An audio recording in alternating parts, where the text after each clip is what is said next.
Os últimos dias têm sido importantes para quem acompanha a política brasileira e conseguiu entender ali que alguns personagens surgidos no pós-golpe contra Dilma Rousseff acabaram ganhando bastante notoriedade por causa da expansão que as redes sociais lhes proporcionaram, porém a queda destas pessoas tem sido tão grande quanto o tamanho que elas tinham nas redes sociais. Salvo a exceção de Daniel Silveira, que realmente era só uma figura insignificante e que foi eleita ali em 2018 na onda Bolsonaro. Na última terça e quarta-feira, duas decisões importantes foram tomadas aqui no Brasil. Na terça-feira foi protocolado o pedido de renúncia do ex-deputado Arthur Duval, agora, já que ele protocolou o pedido de renúncia. E na última quarta-feira, o deputado Bombadão, como a gente brinca aqui, o deputado Daniel Silveira, foi condenado pelo STF para passar cerca de 9 anos e 8 meses aproximadamente preso e pagar uma multa que supera 100 mil reais. Bora falar um pouco mais sobre isso aqui. Eu ia fazer 2 vídeos separados, mas tem tanta coisa para falar que eu acho que é melhor a gente falar tudo em um vídeo só, que a gente consegue compilar e ajuda vocês também na compreensão.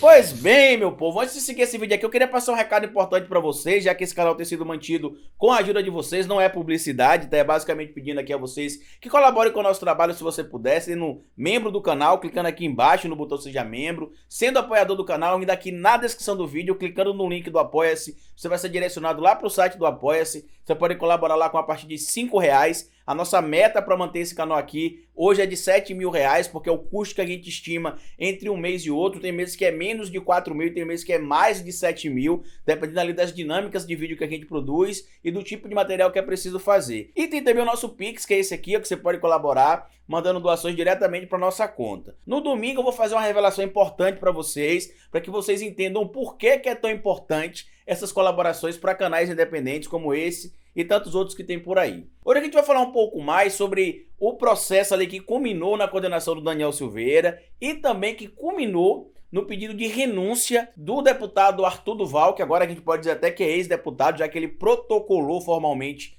na última terça-feira o pedido de renúncia ao mandato de deputado estadual, alegando ali inclusive que ele está sendo perseguido, que agora que ele não vai ter mais mandato, que ele vai provar para as pessoas que o que a Lespe queria basicamente era perseguir ele, porque todo mundo ali não gostava dele, porque ele fazia um trabalho bem feito, um trabalho assim, um trabalho assado. O MBL, ele é fruto do meio que ele mesmo se envolveu. Se vocês não recordam, essa imagem aí que aparece o Kim Kataguiri ao lado de corruptos famosos, entre eles aí o próprio Eduardo Cunha, mostra categoricamente que a política é feita de pragmatismo. Isso quer dizer o quê? Que para que a gente consiga existir no ambiente político, a gente não consegue colocar em prática sempre o que a gente imaginava ser o ideal. Então a gente tem de pegar ali o que a gente imagina ser o ideal com o que a gente tem de real para poder tentar fazer uma mescla e dali surge o que a gente chama de pragmatismo político, que é quando eu, sendo da direita, dialogo com a figura da esquerda, que é quando eu, sendo do centro, dialogo com a figura que é da extrema esquerda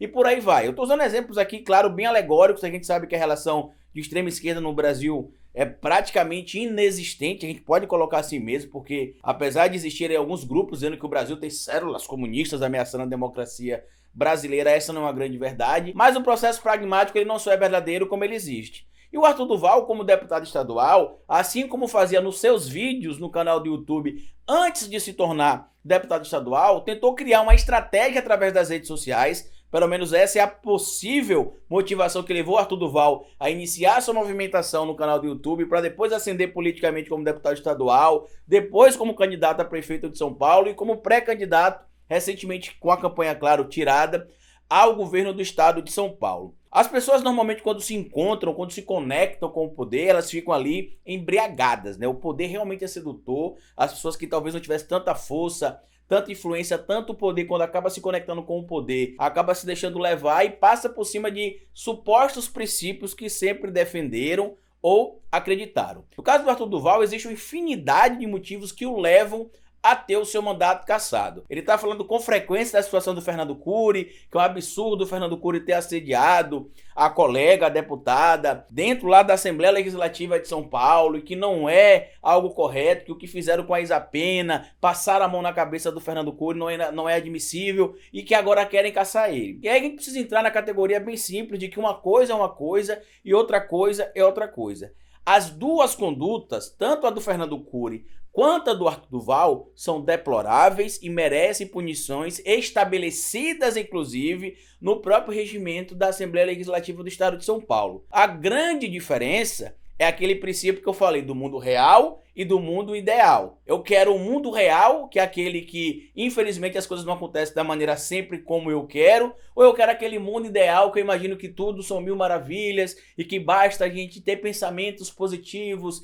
que as coisas irão se conectar e se resolver. Não é assim que funciona. No caso do Fernando Cury, por mais deplorável que tenha sido a atitude dele, por mais é provável que tenha sido a atitude dele, como bem relembrou a deputada Isa Pena, a situação de ele conseguir uma mera suspensão de mandato não é motivo para que o Arthur, que também cometeu uma conduta que cabe à cassação do mandato, tenha uma penalização menor, porque no caso do Fernando Cury, a punição foi mais leve, então no caso do Arthur Duval, a punição também tem que ser leve. E não é assim. Lá dentro do próprio estabelecimento do que tem no regimento interno da LESP, se estabelece quais são as punições cabíveis a um indivíduo, um deputado, um legislador, que seja ali pego em quebra de decoro parlamentar ou possível cometimento de outros crimes. Tem a situação também do coquetel Molotov, que tem complicado o Arthur Duval, que foi lá na época que partiu para a Ucrânia basicamente para fazer vídeo para a internet. Essa história de que foi missão humanitária e tudo mais, com todo o respeito aí, talvez ao sentimento que eles tenham, genuíno, e que eu não consigo acreditar, para mim foi basicamente procurar imagens ali para poder atrelar a campanha eleitoral de 2022, para mostrar que o candidato a governo do estado de São Paulo, o senhor Arthur Duval, foi para a zona de guerra ajudar pessoas que não estavam conectadas com ele. Imagina o que ele poderia fazer por pessoas que estavam aqui em São Paulo, por exemplo. Na época, até mesmo os apoiadores deles criticaram ali, dizendo que eles não deveriam ter ido, que isso foi um tiro no pé, que poderia atrapalhar a candidatura do Arthur Duval ao governo de São Paulo, e eles foram proféticos. Não só atrapalhou, como tirou o Arthur Duval da vida política, possivelmente por pelo menos 8 anos. E ele tá alegando que com essa renúncia agora, ele vai provar que só queriam perseguir ele, porque ele renunciou e agora não vai restar mais nada para puni-lo de alguma maneira. E o pedido de renúncia do Arthur Duval, só para que fique claro para quem talvez não tenha entendido ainda, não extingue automaticamente o processo que está lá correndo dentro da LESP. O que pode acontecer são duas coisas. Primeiro, o procedimento continuar e ser protocolada ali a condenação do Arthur Duval, com o procedimento que vai ali desde a suspensão dos direitos políticos até a possível cassação do mandato, que como ele já renunciou, não teria mais como ser cassado. Porém, assim como a gente já tem um precedente lá de 2005 e como também já é estabelecida também pela lei da ficha limpa, o Arthur Duval, mesmo sem mandato, porque com a saída do cargo, né, com a renúncia dele, eu acredito que ele ou quem estava orientando ele juridicamente imaginou que ele não seria mais possivelmente punido, não teria seus direitos políticos perdidos ali, já que a situação, em tese, se ele renunciou, teria acabado a materialidade do processo, já que a ideia era a punição, era a cassação, e ele renunciou, então não teria mais a punição. Só que além da cassação, vem também a suspensão dos direitos políticos. Então, mesmo sem mandato hoje mais, o Arthur Duval pode sim ter o procedimento continuado, normalmente pela LESP. Se o Arthur Duval não tiver ali, por exemplo, os 48 votos necessários para que ele seja punido, que a gente chama de maioria qualificada, aí ele pode seguir tranquilamente com os seus direitos políticos, mas agora sem mandato, já que ele já renunciou ao mandato. Na situação do Daniel Silveira é um pouco mais complicado. Por quê? Porque existe ali possíveis imputações criminosas a ele, e por conta dessas condenações criminosas ele vai perder o mandato, segundo o que estabeleceu o próprio STF, cabe recurso, ele vai recorrer,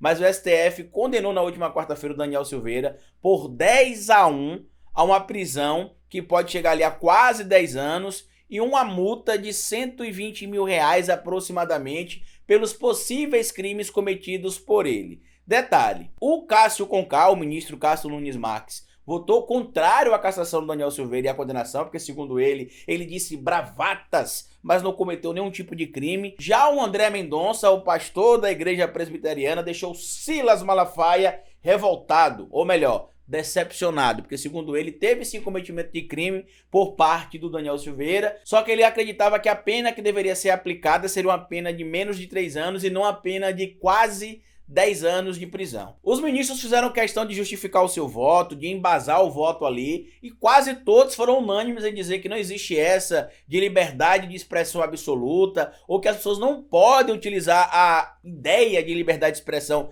para cometimento de crime, em especial cometimento de crime contra a própria democracia brasileira e o Estado Democrático de Direito. Ao parlamentar, que lhe é permitido sim fazer a utilização da imunidade durante as suas falas, não é permitido a ele ultrapassar os limites legais da lei para que a tal liberdade de expressão ou a tal imunidade parlamentar seja defendida. O próprio advogado, inclusive, do Daniel Silveira, disse que a lei no artigo 53 da Constituição é categórico ao dizer que o deputado no exercício do seu mandato não poderá ser punido por quaisquer de suas opiniões ou voto. O problema é que essas quaisquer opiniões e esses quaisquer votos precisam estar enquadrados nos limites legais. A partir do momento que se tem uma ultrapassagem do limite legal, aí é bem fácil. Ou utiliza-se o que se chama no direito de hermenêutica jurídica, entender o que a lei está dizendo ali para explicar a pessoa se a lei se aplica ou não, porque talvez nesse caso especificamente do Daniel Silveira está claro que o advogado dele está tentando fazer um jogo ali para defender ele, mas ele sabe que o cliente dele passou sim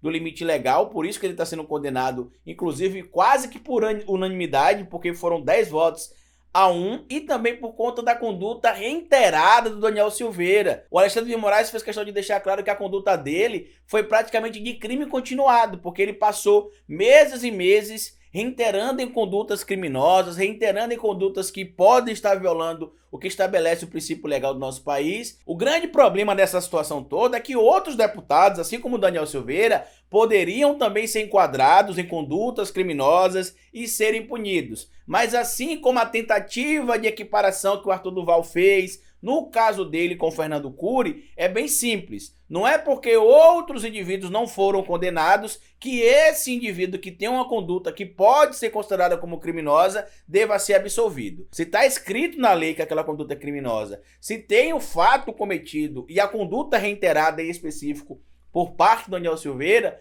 ele está sendo condenado por isso. Não tem nada de condenação de forma inocente. Ele até atacou, inclusive, no dia do seu julgamento, o Alexandre de Moraes no plenário, dizendo que ele era um marginal dentro de uma toga, que ele era só um mimadinho, um menininho mimadinho. E a gente está vendo aí o que é que está acontecendo e quem aparentemente realmente era um menino mimadinho. O vídeo ficou um pouco melhor do que o habitual, mas a gente precisava falar logo dos dois casos em um vídeo só, porque tem muita coisa para falar hoje, apesar de ser feriado. Eu tô aqui com 4, 5, 6 vídeos para gravar para vocês aqui, que devem sair alguns hoje e outros amanhã. E no domingo eu tenho uma notícia importante para dar para vocês, do cenário da política. Tem muita gente cogitando coisas aí, mas eu já posso dizer para vocês que envolve viagem e que envolve algumas coisas importantes, não só para mim, como para nós da militância. São coisas que a gente tem defendido há muito tempo aí e que talvez chegou a hora de a gente estar aí ocupando alguns espaços que já deveríamos estar ocupando há muito tempo. Comenta aqui embaixo o que você acha de toda a situação do Daniel Silveira, do próprio Arthur Duval. Compartilha esse vídeo com outras pessoas se vocês puderem. Se inscreva no canal, deixa like, me siga na Piggyback. Então é isso aí, passada essas informações para vocês, como eu sempre digo aqui no final de cada vídeo, cabeça vazia é oficina para Bolsonaro.